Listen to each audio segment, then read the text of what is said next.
Welcome to Voice of the West. My name is Glenn Waleshka, your moderator and host. The date is January 27th, 2021, and today's podcast is all about getting back to basics. I indulge regularly on social media platforms, almost exclusively on the topic of dogs, humor, perceived injustices, and politics. Politics fuels much of the perceived injustice in our society, and a bit of the humor at times. I reluctantly keep some accounts and ties to media platforms that are clearly, demonstrably, even now vocally committed to varying degrees of censorship and promotion of specific political ideologies.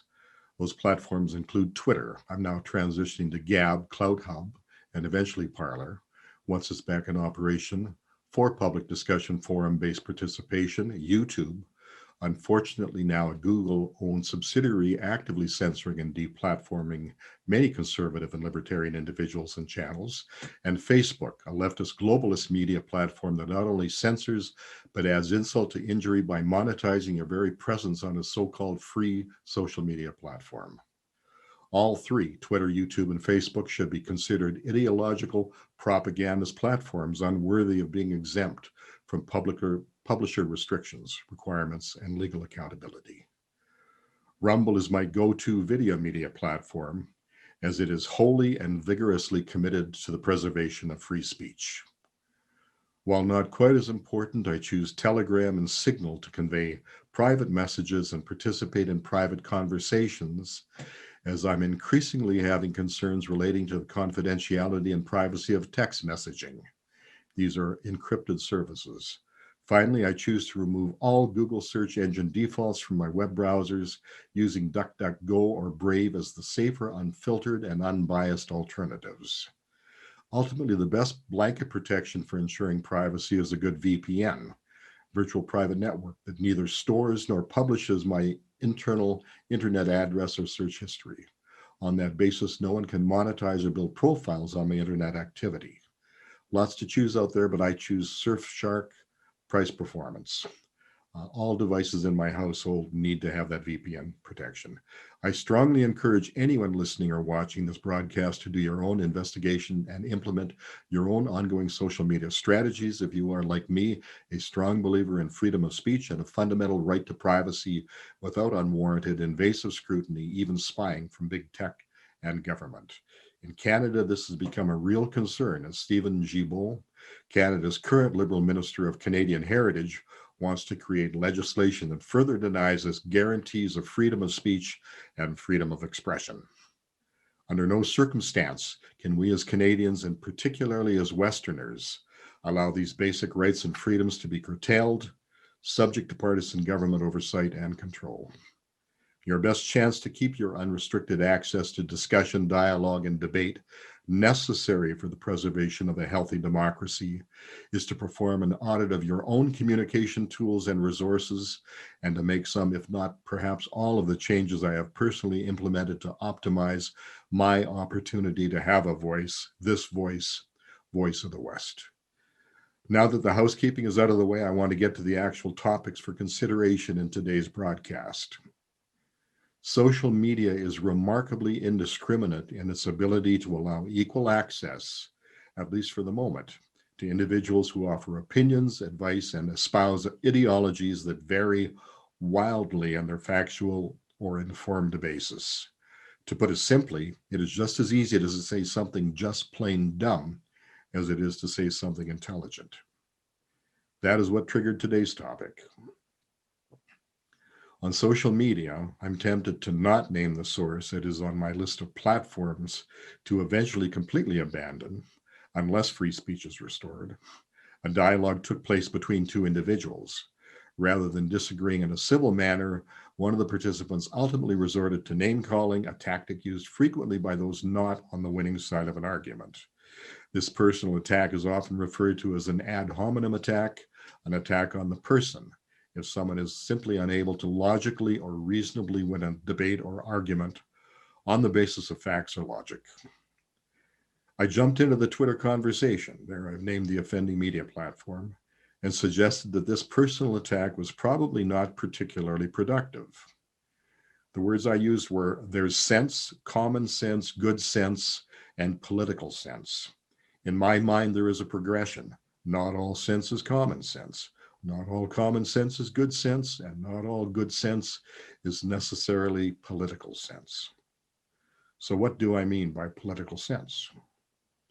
Political sense is knowing when the method you are employing in furthering your perspective in an argument, a debate, or a discussion may be factually correct, logical, or even approaching universal in terms of consensus, but still divisive and potentially alienating in a political arena. Political sense should not be confused with political correctness. I can think of few things that are more personally abhorrent to me than political correctness. Promoting an idea, a value simply in the name of political correctness is one of the major modern plagues in our society. All ideas, all values, all pronouncements must be subjected to empirical analysis, to scrutiny, to objective assessment. Current examples abound.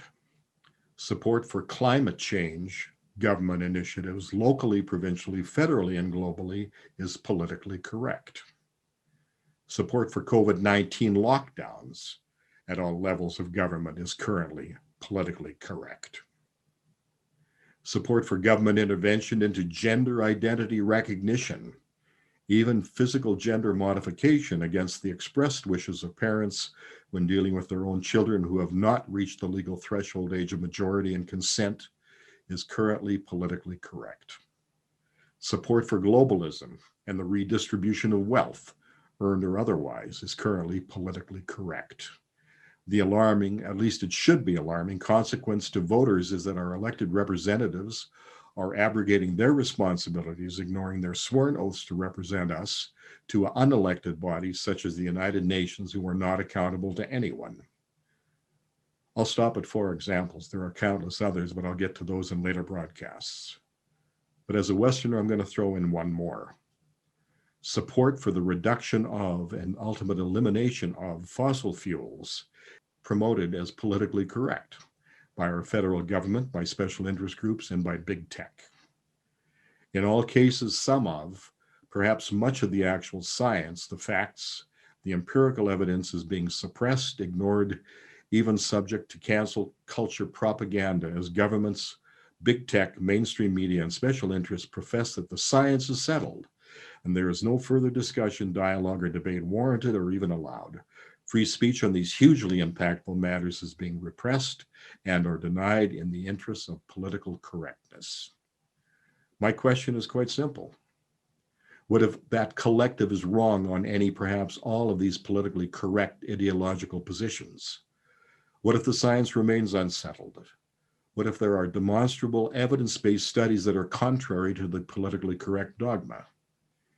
How do we even learn of these dissenting viewpoints without freedom of speech and freedom of expression?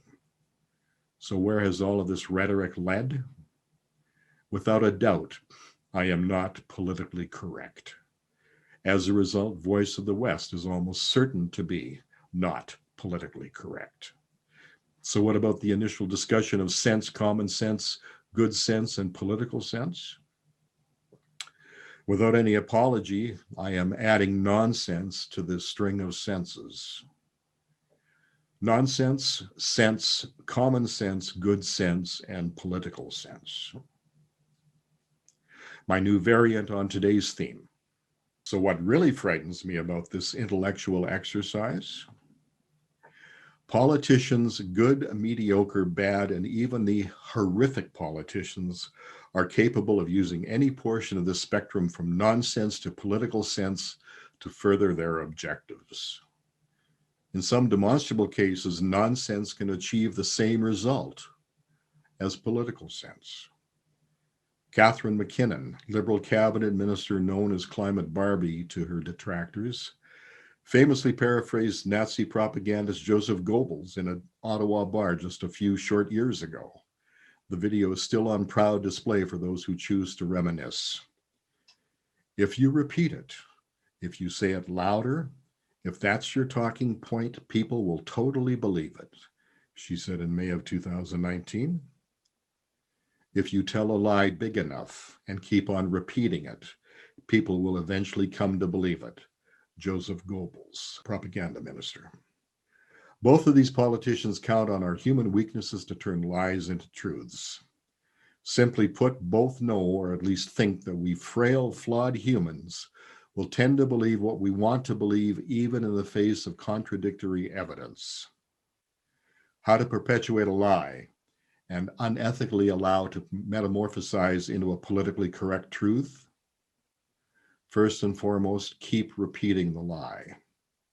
Secondly, but equally important, deny the existence of contradictory evidence.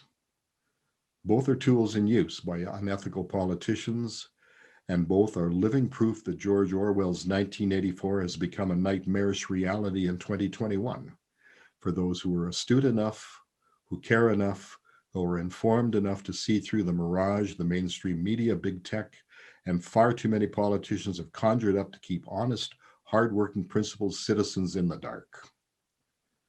So now I've taken you down Alice in Wonderland's rabbit hole. What have I found? I am not politically correct, nor do I ever want to be, since I believe that facts, empirical evidence, and genuine science must always prevail over biased, sometimes corrupt political correctness. I have also come to the realization that I possess less than the optimum necessary component of political sense. Political sense relies on portraying ideas, values, theories, and opinions that are inherently not divisive or controversial. Political sense maximizes support and involves, at least in my mind, compromises. Successful politicians, by extension of that argument, are adept at political sense. My problem is that I'm not enamored of successful politicians, with very few exceptions. Donald Trump, Ted Cruz, Rand Paul, some of the rare US politicians who have succeeded either because of or in spite of their political sense. In Canada, I am hard-pressed to single out a single sitting politician who possesses political sense and who appears to have a philosophy and vision reasonably congruent to my own. For me, that's becoming a serious challenge.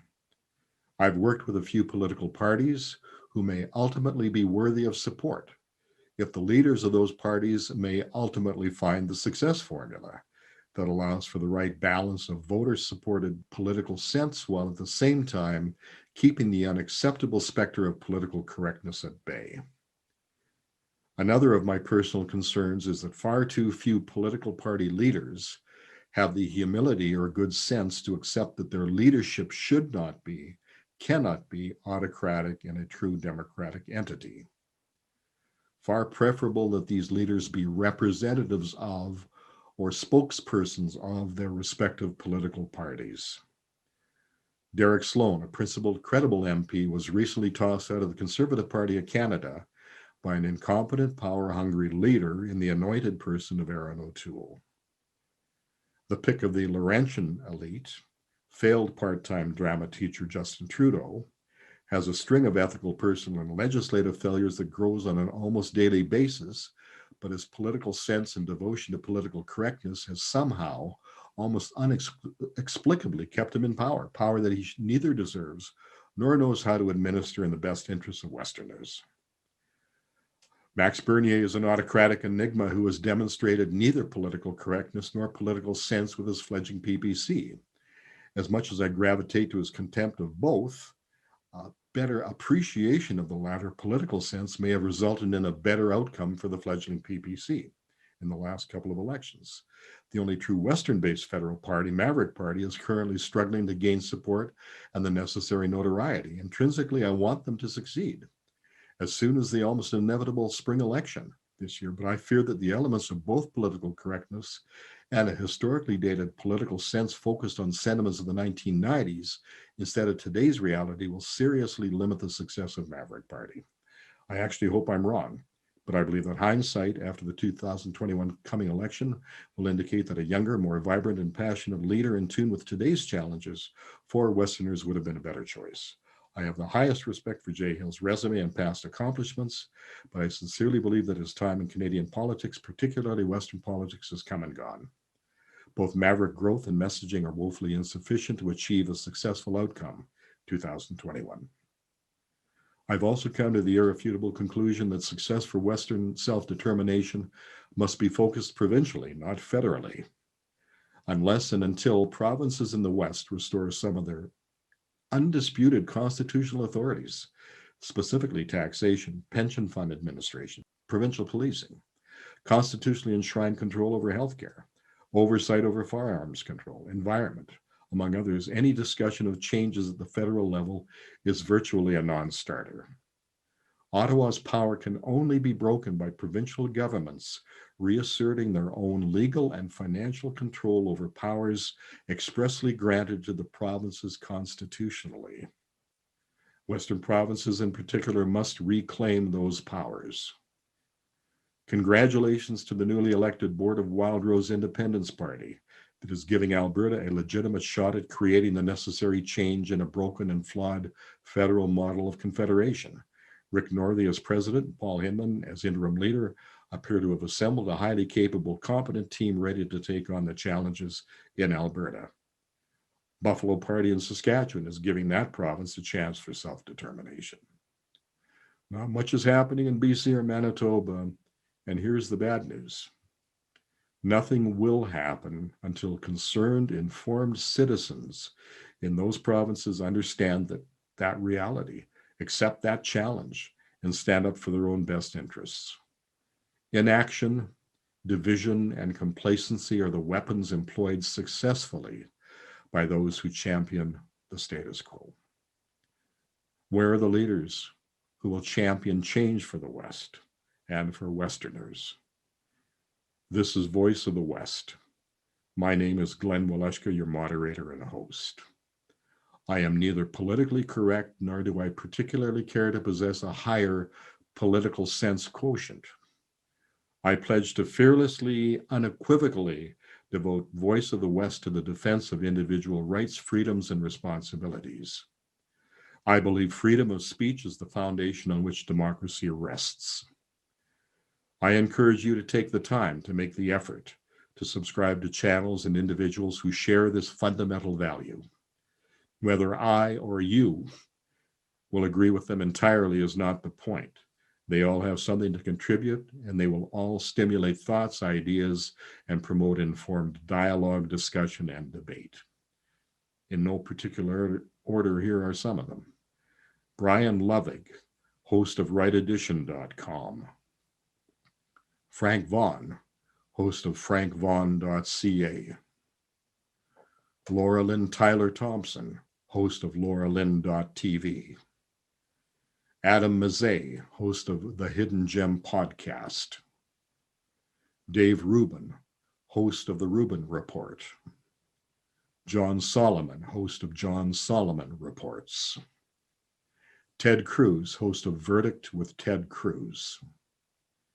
Dan Bongino, host of bongino.com. Danny Hozak, an Albertan, freedomtalk.ca. Patrick Moore, successful author and host ecosense.me. Tom Quiggin, Quiggin Report. There are many others worthy of your time and consideration, but all of these individuals consistently strike a chord with intelligent, thoughtful, well-articulated conversation. For the record, Ted Cruz is the only politician on the list. Again, the date, January 27th, 2021. You have been listening to Voice of the West. My name is Glenn Waleschka, and we'll talk to you next week. Have a great week. Take care.